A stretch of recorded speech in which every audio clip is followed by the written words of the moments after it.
Hello everyone, आप सभी का बहुत बहुत स्वागत है। बिहार बोर्ड क्लास 7 गणित विषय के दूसरे अध्याय में हैं हम, और आज हम इसका दूसरा अध्याय पढ़ेंगे, चैप्टर 2। इस अध्याय में कुल 4 प्रश्नावली हैं, 2.1 से लेकर 2.4 तक।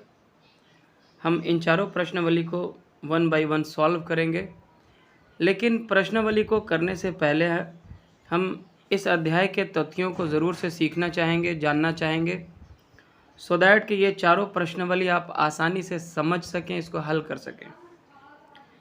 तो ये जो अध्याय है वो है भिन्न के ऊपर में।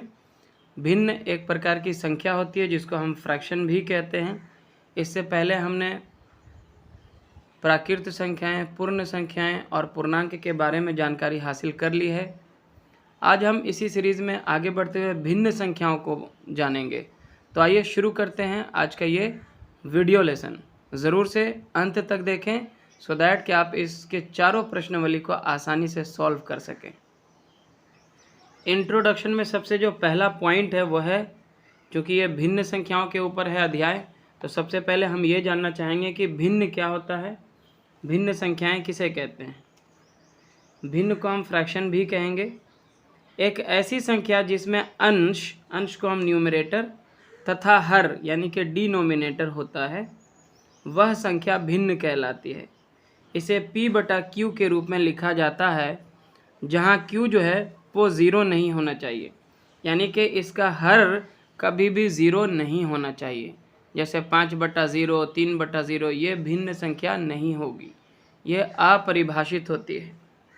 तो ऐसी संख्या जो P/Q के रूप में लिखा जाता है, इसे हम भिन्न संख्याएं कहते हैं, जिसमें P को अंश कहेंगे और Q को हर कहेंगे। अंश को हम न्यूमरेटर और हर को डिनोमिनेटर भी कहते हैं। अगला पॉइंट है समभिन्न। भिन्न कई प्रकार के होते हैं, जिसमें से पहला हम जानेंगे समभिन्न यानी कि प्रॉपर फ्रैक्शन के बारे में। जो भिन्न संख्या एक पूर्ण के भाग को निरूपित करती है, समभिन्न कहलाता है। इसकी पहचान यह है कि एक समभिन्न में अंश सदैव हर से छोटा होता है। अंश यानी कि फ्रैक्शन का जो ऊपर वाला भाग होता है उसको अंश कहते हैं और नीचे वाले भाग को हर कहते हैं। तो समभिन्न में हमेशा जो अंश होगा, जो ऊपर वाला भाग होगा, वो हर से छोटा होता है। जैसे 3/4, 5/8। ये क्या करता है, किसी एक पूर्ण के भाग को निरूपित करता है, यानी कि ये एक से छोटा होता है। ये पूर्ण संख्या एक से छोटा होता है। जैसे 3/4, जब 4 से आप 3 में भागा देंगे तो 4 से जब 3 में आप भागा देंगे तो हो जाएगा 0 पॉइंट लेकर के आपको लगाना पड़ेगा। 0 पॉइंट जब डालेंगे तो ये 30 हो जाएगा और 4 सत्ते 28 आपका लगेगा। मतलब ये संख्या जो है 0 और 1 के बीच में आती है, यानी कि 1 से छोटी है, 0.7 के लमसम आती है ये संख्या। ठीक है, तो जो भिन्न संख्या एक पूर्ण के भाग को निरूपित करती है, समभिन्न कहलाता है। और समभिन्न में अंश जो है वो सदैव हर से क्या होता है, छोटा होता है। चलिए, और उसके आगे हम जानते हैं विषम भिन्न यानी कि इम्प्रॉपर फ्रैक्शन के बारे में। जो भिन्न, या फिर यहाँ पे लिख सकते हैं ऐसा भिन्न जिनमें अंश हर से बड़ा होता है, विषम भिन्न कहलाता है।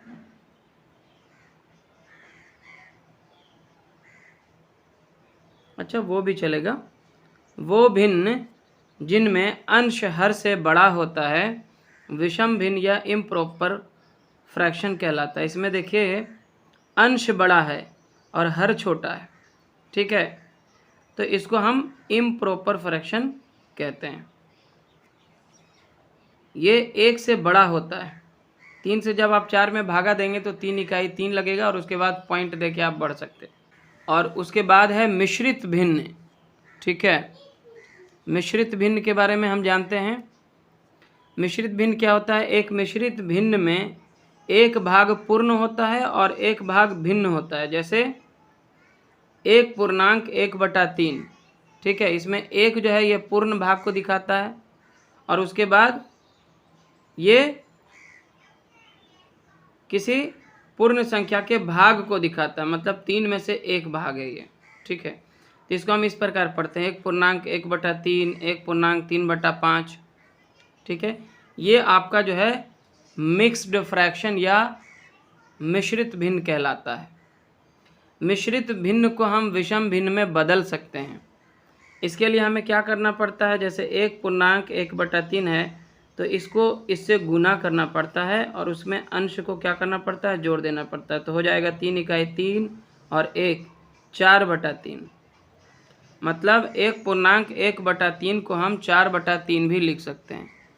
1/1/3 मिश्रित भिन्न है और मिश्रित भिन्न को हम विषम भिन्न में बदलने के लिए क्या करते हैं, ये जो हर होता है हर को पूर्णांक में गुना करते हैं और उसके बाद उसमें अंश को जोड़ देते हैं।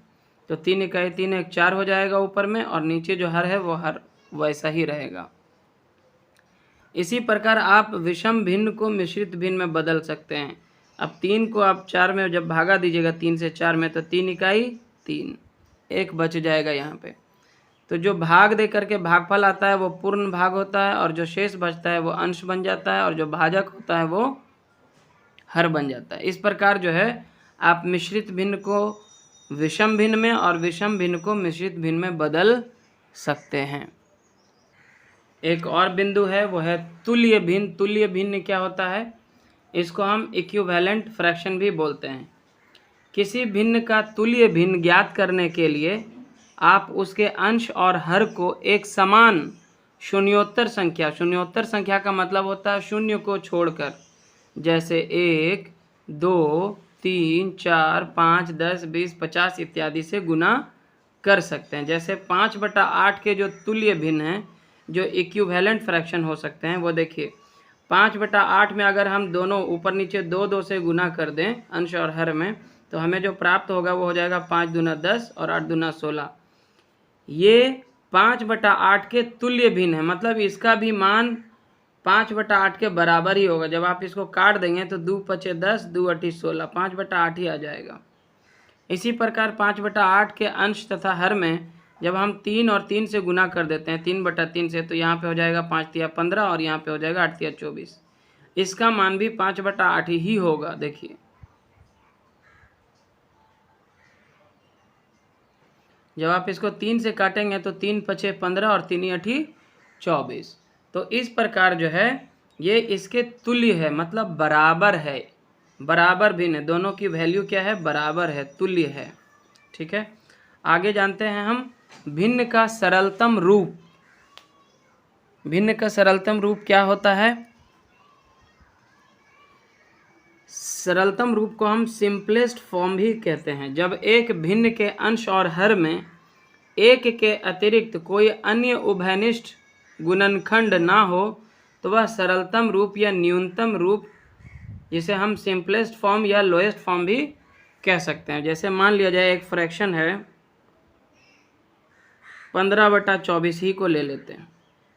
इसको हम फर्दर काट के क्या लिख सकते हैं, 3 5 15 और 3 8 24, 5/8। तो 15/24 का जो सरलतम रूप होगा वो क्या होगा, 5/8 होगा। अब ये 1 के अलावा किसी और संख्या से ऊपर नीचे नहीं कट रही है, ठीक है। तो ये इसका सरलतम रूप हो जाएगा। और अगला जो पॉइंट है वो है समान भिन्न, जिसको हम लाइक फ्रैक्शन भी कहते हैं।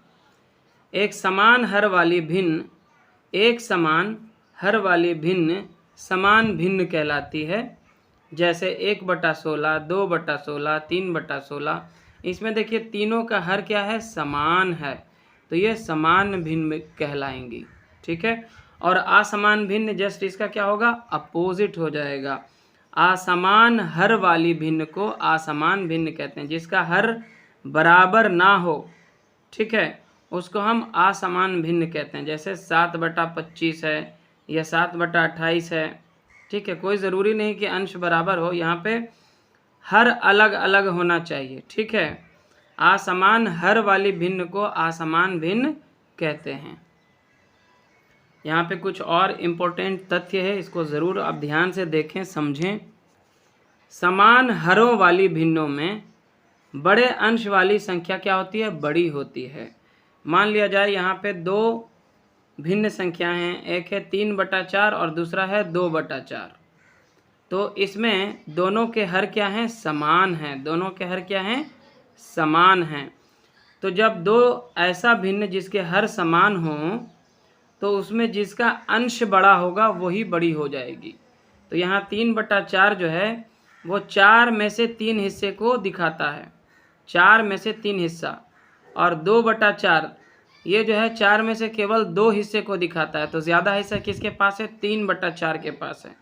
तो इस तरह से समान हर वाली भिन्नों में जिसका अंश बड़ा होता है वही हो जाती है बड़ी संख्या, और जिसका अंश छोटा होता है वो हो जाती है छोटी संख्या। इस प्रकार हम लिख सकते हैं 3/4 इज ग्रेटर देन 2/4। ठीक है। और इसी के अपोजिट में देखिए, यदि दो भिन्नों के अंश समान हो, इससे पहले हम हर में देख रहे थे, यहाँ पे क्या है, अंश समान है। यदि दो भिन्नों के अंश समान हो तो दोनों में से छोटे हर वाली संख्या बड़ी हो जाएगी। ठीक है। यहाँ पे जैसे देखिए 2/3 है और 2/4 है, इसमें दोनों के अंश क्या हैं, समान हैं। तो इसमें 2/3 जो है वो 2/4 से क्या है, बड़ी है। क्योंकि देखिए 2/3 ये 3 हिस्से में से 2 हिस्से को दिखाता है, 3 हिस्से में 2 हिस्सा इसके पास है। और 2/4 जो है 4 हिस्सा में 2 हिस्सा को दिखाता है। तो 4 में 2 है मतलब आधा ही है, और 2/3 है मतलब आधा से भी ज़्यादा हिस्सा इसके पास है ना। तो इस प्रकार से जब अंश समान होंगे तो जिसका हर छोटा होगा वो संख्या बड़ी हो जाएगी। ठीक है। तो इस केस में 2/3 जो है वो बड़ा हो जाएगा 2/4 के। एक और इम्पोर्टेंट जो इसकी प्रॉपर्टी है वो ये है, गुण जो है भिन्न संख्याओं का। और अगला एक और पॉइंट है, बहुत ही इम्पोर्टेंट है, एक भिन्न का जो व्युत्क्रम होता है जिसको हम इन्वर्स भी कह सकते हैं, अंश और हर को परस्पर बदलने से प्राप्त होता है। ठीक है। जैसे 3/5 का व्युत्क्रम क्या होगा, 3 यहाँ अंश में है और हर में है 5, इसका व्युत्क्रम जैसे इसका उल्टा हो जाएगा, 5 चला जाएगा अंश में और 3 आ जाएगा हर के रूप में। तो 3/5 का व्युत्क्रम होगा 5/3 और 5/3 का व्युत्क्रम हो जाएगा 3/5। तो इस वीडियो लेसन में इतना ही। नेक्स्ट वीडियो लेसन में हम प्रश्नावली 2.1 को सॉल्व करेंगे। अगर आपको ये वीडियो लेसन अच्छा लगा तो लाइक करें, शेयर करें अपने सभी दोस्तों के साथ, और चैनल पे नए हैं तो सब्सक्राइब ज़रूर करें। Thanks for watching.